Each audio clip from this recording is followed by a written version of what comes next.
мақомоти иҷроияи ҳокимияти давлатии шаҳри Душанбе, ваколадор оид ба ҳуқуқи инсон дар ҷумҳурии Тоҷикистон ва хазинаи кӯдакони Созмони милали муттаҳид ба ифтихори 30-солагии истиқлолияти давлатии ҷумҳурии Тоҷикистон ва 75-солагии таъсисёбии хазинаи кӯдакони Созмони милали муттаҳид барои хонандагони муассисаҳои таҳсилоти миёнаи умумии шаҳри Душанбе озмуни расмкаширо таҳти унвони «Зодагони даврони истиқлол» эълон менамояд.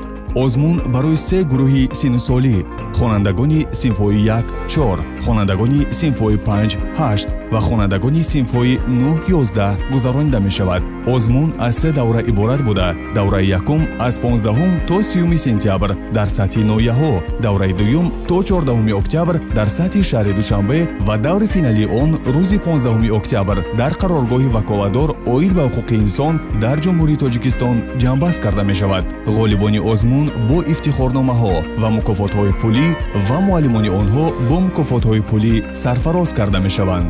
маълумоти бештарро метавонед тавассути телефони зерин дастрас намоед: 904 00 59 10.